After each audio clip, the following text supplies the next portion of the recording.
You ready? Is this my mic in the way? Is this thing on? I'm good. Oh, bet. Oh, we locked in then. You ready?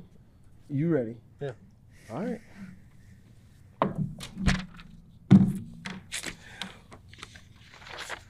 You done with them paper shuffles? Oh, go ahead. You know what I mean? Welcome to QB Unplugged with Deshaun Watson and me, Quincy Avery. Brought to you by Lockerverse. Tap into exclusive content and join the Dog Pound community. Each week, we bring you unique perspectives from one of the game's best quarterbacks with top high school and college quarterbacks, along with Deshaun Watson. This week, we got special guest Jake. I'm gonna mess with the last name. Is it Laverde? Jake Laverde, Star High School out of Kirtland, in Ohio. How you been, bro? Good. Locked in? Yep. You nervous? No. Chill. All right.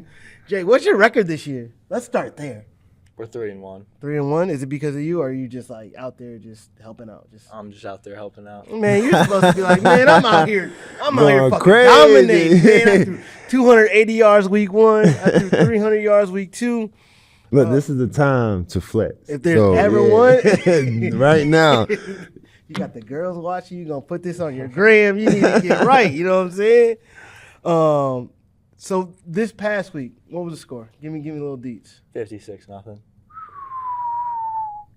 That sounds All right now. You out here going crazy. But what we want to do is watch some of your highlights, look at some of the things that you've been doing as a high school quarterback that have allowed you, to be on QB Unplugged with Deshaun and I. So I'm going to kind of let you control the ones and twos as we talk about this. But you started your highlight tape off with a fade. How you feel about that? What were you thinking here? Just dropped it in the bucket. It was week 1, and it was just the first highlight on the tape. And this was when you were playing freshman year, playing varsity against the Stars, right? Yeah. That's big time. Yeah. So did you see press man? What made you decide to go that route? Oh, yeah, they were just press man one-on-one outside. So I knew number 10, he's a pretty good wideout. He'd go up and get it. You know what's crazy? I was actually listening to Josh Allen talk about something like this, and this is actually the opposite. So Josh Allen on the podcast was saying how when he sees a white DB out there guarding a black dude, they make a milk check. All right, what we got right here is a white receiver and a black DB. We going at it. We going at it. We gonna make this happen. That's how you felt? Yeah. Yeah. You gotta look out. I don't know about you no more, Jake. You making me a little bit nervous. You out here.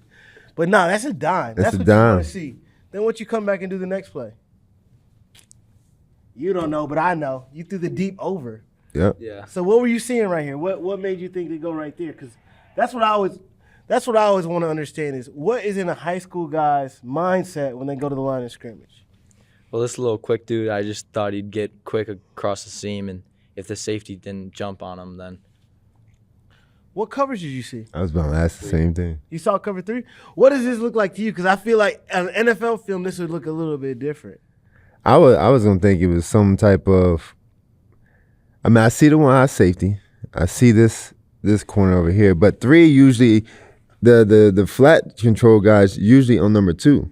You know what I'm saying? So he's all the way inside apex, but it's a little bit different though. Yeah, because I'm seeing, to me, this looks like some sort of too high coverage where this safety He's just a little bit lower. middling. You see this middle Yeah. field safety? Yeah. He looks like he's in between number 2. So I was thinking quarters. Exactly. So I'm Yeah. thinking quarters here, or like the Cincinnati Bengals play a lot. Like when they get in 2-minute situation, they play cover 6, where you got quarters on one side, you got halves the other. That's what this kind of feels like to me. But you said you knew it was cover 3, and when I get cover 3 and I got that deep over, I'd probably be nervous of this backside cornerback. How'd you know? Like, fuck it, I'm gonna let it ride. Well, we run the ball almost every play. So everyone just runs up. And They're like, man, we ain't worried about you Nah. throwing the rock. At all. Cool. So, boom, I see it. And then you have is that the corner on the backside? Is that the free safety? That's the corner That's running the way corner. over there. Past the hash? yeah. Who knows what in the We about to So check when you, the DC when you see this, credentials. you're like, oh, he fucked up? Or what?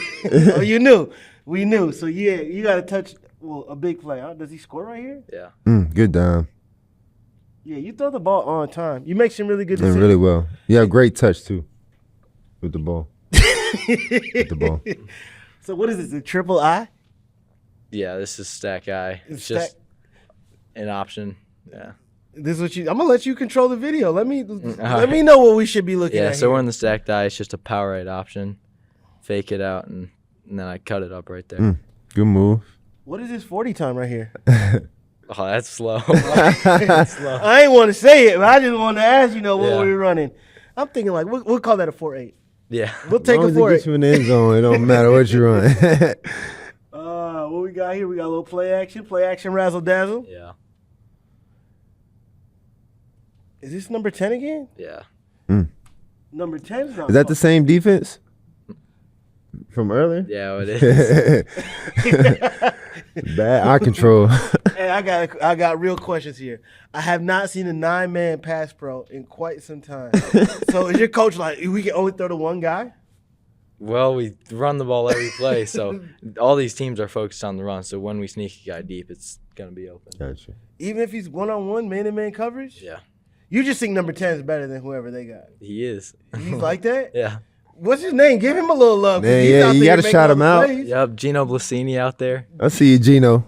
Gino Blasini out here making plays. I don't want to talk bad about any high school guys, but what are we doing here on the white team? We got a host of issues that they got going on defense. It's out here getting rough. Another play action. Is that 10?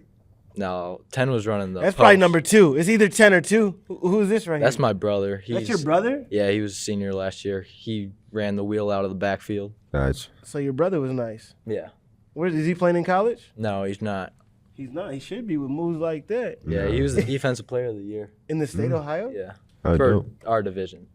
Oh, it sounds like somebody missed some recruiting calls. We can't get Kent State, Akron, somebody just step up and make something happen. Yeah, this is that same team again. Hey, we gotta skip. I don't know where this team's at or what they got going on, but they out here getting cooked. Another play action, just a flood route. Nice ball. So what is that concept? Like a cell corner? It's just a fade, then we call it a 3 route. It's like a 15-yard out route and then just a flat route. Gotcha. So I'm gonna give you a little wisdom. When you get to the college, because to me, I think you got the ability to play in college. That's a sail route. So who are you gonna be reading on that concept? Right there, that outside linebacker. Outside linebacker. So you're gonna put him in what's called a vertical bind, right? Does he go backwards or does he go forward? Because you got the go route. That's like a for the love of the game. You're not throwing that unless something crazy happens. He slips and falls down. But that outside linebacker, whoever that curl flat defender is for you, that's who you really want to read. If he goes back, you should have something in the flat, like a little flat control. Right. If he scoots up, then you're going to take the sail. And you really got to do it. And this is what coaches like. When they call plays, you got to understand why. Is it 3rd and 8? You know what I'm saying? You got to determine the situation. You get something with, you need a few more yards.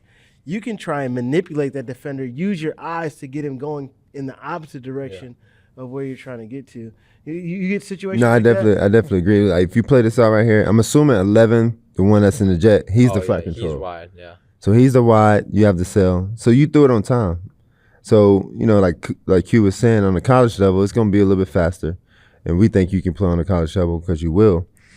What I was saying, what Q was basically saying is using your eyes and your shoulders on that flat guy. Hey, when I'm doing my play action, I'm taking my drop, I'm looking at 11, but the whole time I know I want to go to the cell route. I think it's number 2 that you threw.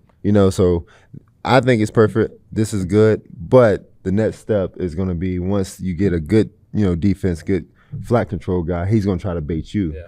So now it becomes that chess match. All right, cool. What can I do to affect him to jump down so I can get it over his head? Mm-hmm. Yeah, and there was a game that Deshaun just played actually against the Cincinnati Bengals, that same type of operation. This is the same throw that he threw to DPJ where the ball went up and down over that same curl flat defender who was trying to make a play. They were in a little different coverage. They were in quarters there. These guys are in 3, or maybe the defense is right now at this point confusing me. But they were in something funky, and he got that ball up and down over one defender, layered it before another. That's exactly what we see here, man. There's that defender right there, 23, who was at curl flat, and then the defender over the top, and you were able to make the play. So, I mean, Your highlight tape is littered with good things, man. So what do you kind of got to do to take your game to the next level? Just work on like what he said, reading the defenses better, and like just in thinking about what they're gonna do. Deshaun, you were in his shoes a lot more recently than I was. Right. Right. So when you're looking at his game, what would you tell him? Like, look, if I was you, here's what I'd get in the lab on. This is what I'd start working on. This is what you need to do at the end of this season. So when you go junior season, that big recruiting year where you're going to the camps, you're doing these different things. What do you think he needs to do? I think the biggest thing is, and not so much of what you need to do. I think just based off watching a couple plays of the highlight tape, like you said, you guys run a lot. So that can kind of slow down the process of reading coverages and defenses because you do a lot of running, and you throw maybe 10 times a game, and it's big shots, and guys are running free. But at the next level, you're going to have to really, hey, let me read out coverages, let me slide protections, let me do a 5-step drop, 7-step drop, 3-step timing drop, and throw the ball from one hash to the other hash on an out route. So, and being able to recognize and process all of that. So as you continue to grow and as you continue to get older, on your free time, watch little extra tape. Ask your coaches, all right, what coverage is this? All right, what makes this cover 3 and not cover 6 or however they want to call it, So just being able to always have that mindset of I'm going to learn, I'm going to grow and learn the coverages, as I get older because we don't throw it as much. So I'm not getting to see as much coverage because they're going to play us a little bit differently than they play the spread team. But, when you get to the next level, because you will be in the next couple of years, you're going to be spread out. Because I doubt you want to go to a team at the next level and run the ball, because I'm assuming your goal is to get to the NFL. So when you get to the NFL, you got to throw the ball, you got to read coverages. So I think that's my advice to you is just continue to grow, continue to have that humble mentality, continue to grind. And I like your mentality too when you're throwing the ball. Like you don't take shit for anybody. I don't care who's guarding my guy's gonna win. And that's a big plus as a quarterback. Yeah, man, you're super talented. If I was you this offseason, right, just like Deshaun said, I'd start learning those coverages. I'd start getting around some opportunities, really play 7-on-7, just more opportunities to throw against real defenses. But just some little fundamental things. I would go dial in some tape. I would find 8 of my NFL quarterbacks who I really, really liked or enjoyed watching tape. I'd find just commonalities and things that they're doing when they throw the football. Here's something that they all do. So not, okay, this guy does that. What does everybody do, right? What are the little things they do there? What are they all doing with their off arm? How do they get their foot in the ground, right? When you see those commonalities, those are things that you probably should be doing too, right? Yeah. If all the great guys that you like watching are doing this thing, that's what you need to do. And there's just a few little fundamental things, like with your off arm, right? Kind of you're hanging, like losing some. And then your, I know what you're saying, yeah. Your arm gets a little long, right? There's some things that I think that you could fix that take you from maybe a guy who's playing, Division II, lower level college football, then it takes you up a level, right? Yeah. Now am I in the MAC? Now am I, what I'm saying? Where am I playing at now? And it's because you decided to grind and do some work in terms of ironing out your fundamentals. You iron out your fundamentals, you do the things that Deshaun's talking about, learning coverages, sky's the fucking limit, bro. Sky's the limit. It's your world, Jake. Thank you. You got any questions for Deshaun? You not often you get to sit next to one of the absolute best quarterbacks in the NFL. What you got for him? No, I don't got much. Nothing. None? We're good. Come up with a question, bro. Give us at least one. How do you read defenses pre-snap? Like, what are you looking at? What is basically, what is my routine when I step up to it? So getting the play call, we get the play call in the headset, come up, call the huddle, call the play, we break, boom, guys scattered. Defense, they're setting up, they're communicating. My first instinct, I find the safeties. All right, is it shell? When I say shell, it's 2 high safety. All right, the safety's cool. I find them. It's 2 high, 1 high. Then I'm going to look at the front. Okay, is it an under front? Is it a team that pressured the nickel a lot? Cincinnati was a big, I just give my example for Cincinnati. A big pressure team versus the under front, versus the bubble, we call it, from the field. 21's he's a good nickel. So then I find that. Then I find the linebackers. They're pretty much right on your view. All right, cool. All right, if it's 1 high, is it man or is it zone? Is the DBs looking at me or are they looking and getting set, playing man on the receiver? Yeah. So there's tendencies like that. But I always find the safeties first. Then I look at the front. All right, cool. I'm alerting. All right, what type of pressure? Find the linebackers. And then right when I snap the ball, I find that free safety. And that free safety usually tells you a lot. And like some free safeties are really, really good. So they disguise and they do things that you just have to catch on the fly. If he rolls to this deep half, it's usually cloud on this side. Then you got to find the other safeties depending on certain coverages. If he's rolling to the middle of the field, it's usually one high zoner, man. So just little things like that. But I always find that free safety because he tells you a lot. I think that's super helpful. And Jake, that's a big gem because it's going to be even easier for you with as wide as your hashes are now. Those safeties tell a real story. Yeah. Right? That bit of information, he's playing like he's in calculus, right? You got low-level algebra right now. The answers are in front of you. If you go out there and you just study, you get a real game plan together, you'll know it like the back of your hand like that. Thank you. Definitely. But no, really appreciate you for joining us on another episode of QB Unplugged with Deshaun Watson and myself, Quincy Avery. Special guest, Jake, the killer out of Kirtland. Big time baller. But thank you. Make sure you join us on Lockerverse. Tap in. Make sure you hit that Dog Pound community. Yes, sir. Okay. That was great. Good job, Jake. Thank you. You know what? Keep balling, boss.